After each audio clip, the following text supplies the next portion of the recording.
आज जिस फिल्म को मैं एक्सप्लेन करने वाला हूँ उसका नाम है यंग वंस।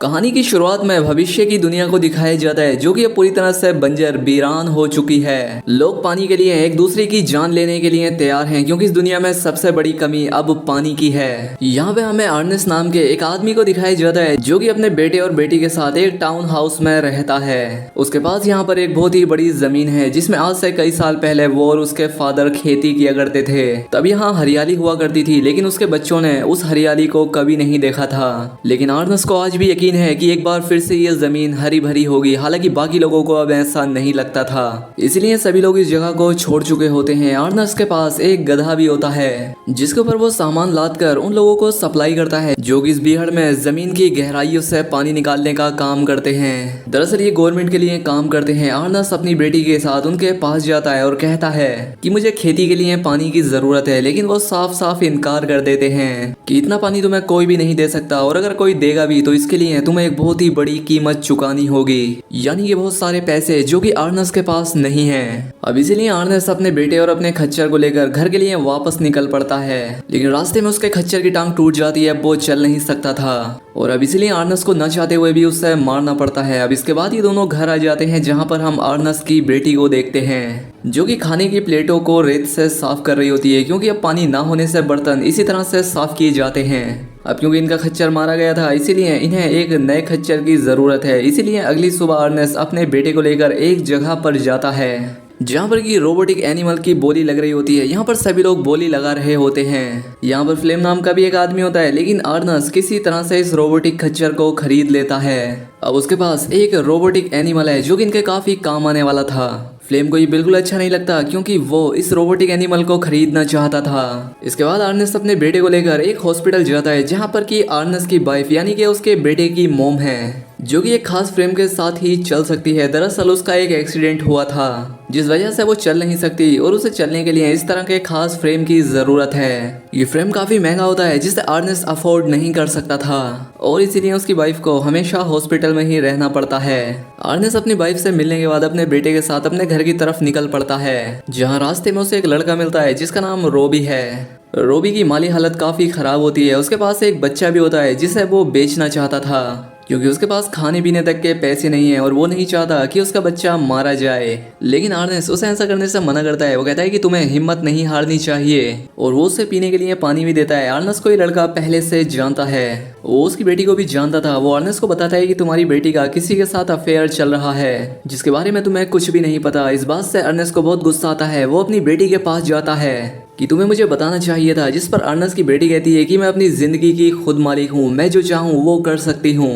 अर्नेस्ट को बहुत गुस्सा आता है इसलिए वो अपनी बेटी को घर में लॉक कर देता है। वहीं एक सुबह अर्नेस्ट देखता है कि उसका रोबोटिक एनिमल किसी ने चुरा लिया है। उसे बहुत दुख होता है और उसे फ्लेम पर शक होता है। लेकिन तभी यहाँ पर वाटर सप्लाई के लोग जो कि यहाँ के सबसे ताकतवर लोग हैं वो यहाँ पहुंच जाते हैं और अर्नेस्ट को एक पंच मारते हैं। वो बेहोश हो जाता है और जब उसे होश आता है तो वो उन्हीं लोगों के पास होता है जो वाटर सप्लाई करते थे।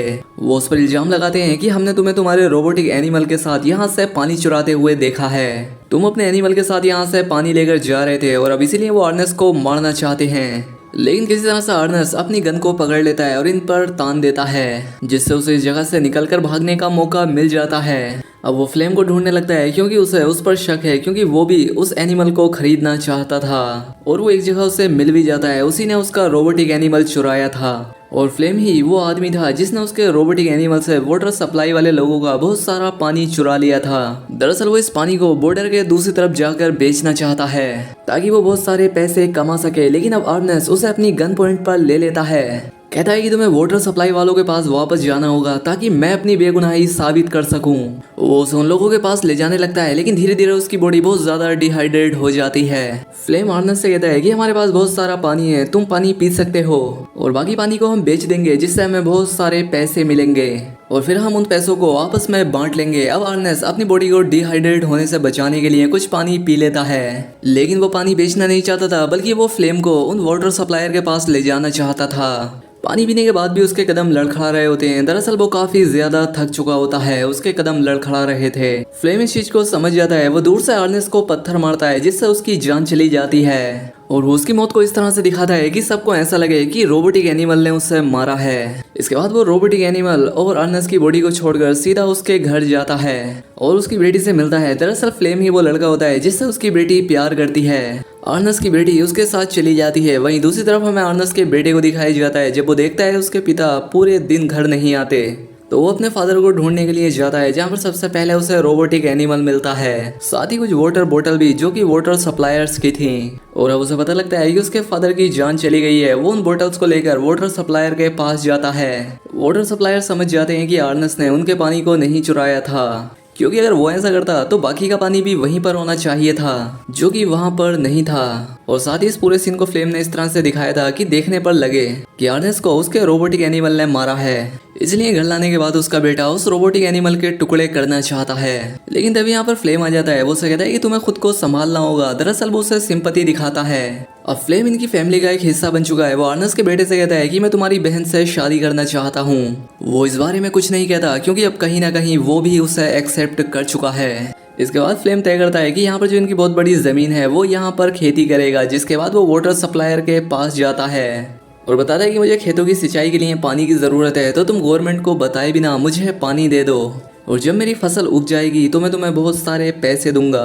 वो उसकी बात मान जाते हैं और फ्लेम को खेतों के लिए पानी मिल जाता है। वो खेतों पर बहुत मेहनत करता है और जल्द ही यहाँ फसल उगना शुरू हो जाती है, जिससे अर्नेस्ट का बेटा और फ्लेम दोनों बहुत खुश होते हैं। अब अर्नेस्ट का बेटा भी फ्लेम से काफी इम्प्रेस हो चुका होता है, इसलिए वो उसकी बहन से शादी कर लेता है। फ्लेम की जिंदगी में सब कुछ सही चल रहा होता है और एक दिन जब वो खेतों में होता है तो बैंक से कुछ लोग आते हैं, जो कि फ्लेम को बताते हैं कि अर्नेस्ट ने इन खेतों के बदले बहुत सारा कर्जा लिया था, जिसका पैसा वो कभी नहीं चुका पाया और बहुत ही जल्द बैंक इन खेतों को अपने कब्जे में ले लेगी। फ्लेम को ये जानकर बहुत दुख होता है, क्योंकि उसने इन खेतों के लिए बहुत मेहनत की थी। वो किसी भी कीमत पर वापस खेतों को अपने कब्जे में लेना चाहता है। इसलिए वो उस लड़के के पास जाता है जिसका नाम रोबी है, जो कि एक बार अर्नेस्ट को अपने बच्चे को बेचना चाहता था। वो जानता था कि वो अपने बच्चे को बेचना चाहता है, इसीलिए फ्लेम उसके पास जाता है और उससे उसके बच्चे को बेच देने के लिए कहता है। रोबी अपनी वाइफ को बताए बिना ही कुछ लोगों को अपने बच्चे को बेच देता है, लेकिन यहाँ पर फ्लेम को पैसों की जरूरत है, इसीलिए वो रोबी को मार देता है। और जब वो शूट कर रहा होता है तो एक गोली रोबोटिक एनिमल को भी लग जाती है, जिससे उसका एक पैर टूट जाता है। फ्लेम यहाँ से पैसे लेकर भाग जाता है और वहीं रोबोटिक एनिमल को दिखाया जाता है, जो कि लंगड़ाते हुए अपने मैन्युफैक्चरर के पास जाने लगता है, जिसे कि इसने बनाया था। दरअसल इसके सॉफ्टवेयर में कुछ प्रॉब्लम आ गई थी, इसलिए वो अपने मैन्युफैक्चरर के पास जा रहा होता है। अब अगले दिन फ्लेम को दिखाया जाता है, जो कि अपनी वाइफ के साथ बैठा होता है। वो बहुत खुश होता है क्योंकि उसने बैंक को पैसे चुका दिए हैं। यहाँ पर अर्नेस्ट के बेटे को ये लगता है कि फ्लेम ने रोबोटिक एनिमल को बेच दिया, जिसे बेचकर उसने ये पैसे चुकाए हैं। वहीं रोबोटिक एनिमल को दिखाया जाता है, जो कि बॉर्डर पार करके अपने उस मैन्युफैक्चरर तक पहुंच जाता है। अब मैन्युफैक्चरर जल्द से जल्द रेडियो पर अनाउंस करता है कि जिसका भी ये रोबोटिक एनिमल है वो इसे यहाँ आकर ले जाए। अर्नेस्ट का बेटा ये सुनकर काफी हैरान हो जाता है, क्योंकि उसे अभी तक यही लग रहा था कि फ्लेम ने उसे बेच दिया है और पैसे बैंक को चुका दिए। इसीलिए वो शाम को फ्लेम से पूछता है कि क्या तुमने उस रोबोटिक एनिमल को बेच दिया। ये सुनकर फ्लेम को बहुत गुस्सा आता है। वो उसे उल्टा सीधा कहना शुरू कर देता है और ये बातें सुनकर फ्लेम के बेटे को उस पर शक हो जाता है। वो कहता है कि वो अगले दिन हॉस्पिटल अपनी मोम से मिलने के लिए जाएगा, लेकिन अगले दिन वो हॉस्पिटल ना जाकर उस जगह जाता है जहां पर कि मैन्युफैक्चरर के पास वो रोबोटिक एनिमल था, जो कि बॉर्डर के दूसरी तरफ है, जहां पर उस आदमी की कंपनी जो कि इन रोबोटिक एनिमल को बनाती है, वो अर्नेस्ट के बेटे को उसके रोबोट को वापस कर देते हैं। साथ ही उस रोबोट के एक खास फंक्शन को भी बताते हैं, जिसमें वो बहुत सारी फुटेज को रिकॉर्ड कर सकता था। और जब अर्नेस्ट का बेटा उन फुटेज को चेक करता है तो उसे पता लगता है कि जिसने उसके फादर को मारा था वो और कोई नहीं बल्कि फ्लेम है। ये देखकर वो पूरी तरह से चौंक जाता है। अब वो समझ जाता है कि इस रोबोटिक एनिमल ने उसके फादर को नहीं मारा बल्कि फ्लेम ने मारा है। वो घर वापस आता है और फ्लेम से पूछता है कि रोबोटिक एनिमल अपने आप ही घर वापस आ गया, जबकि तुमने कहा था कि तुमने उसे बेचकर बैंक को पैसे चुकाए हैं। जिस बात पर वो और झूठ कहता है, जिस पर अर्नेस्ट के बेटे को और गुस्सा आता है। इस वक्त अर्नेस्ट का बेटा फ्लेम से कुछ नहीं कहता, लेकिन वो इतना जरूर कहता है कि तुम्हें रोबी बुला रहा था। ये सुनकर फ्लेम पूरी तरह से चौंक जाता है, क्योंकि रोबी को तो खुद उसने मारा था, लेकिन इस बात पर वो ज्यादा ध्यान नहीं देता। अगले दिन उसे एक लेटर आता है, जो कि रोबी का था। उसमें लिखा था, मैं बहुत परेशानी में हूँ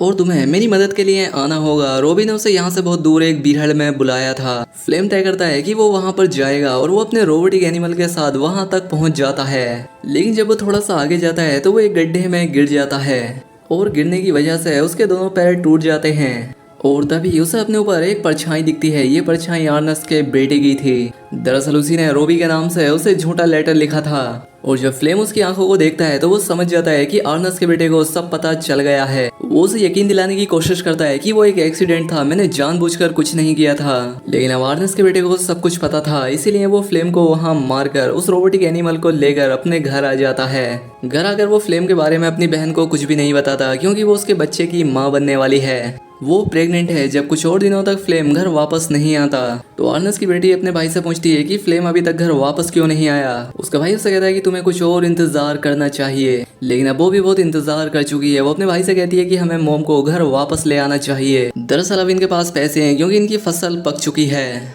और अभी अपनी मोम के उस फ्रेम वायर के खर्चे को अफोर्ड कर सकते हैं। साथ ही ये भी विश करते हैं कि अब इनके घर में एक बेटी पैदा हो। इसी के साथ ये कहानी यहाँ पर खत्म हो जाती है। उम्मीद करता हूँ आपको वीडियो पसंद आई होगी। अगर वीडियो अच्छी लगी हो तो वीडियो को लाइक और कमेंट करके बताएं। साथ ही चैनल पर पहली बार आए हैं तो सब्सक्राइब भी कर लें। मिलते हैं हमारी अगली शानदार वीडियो में।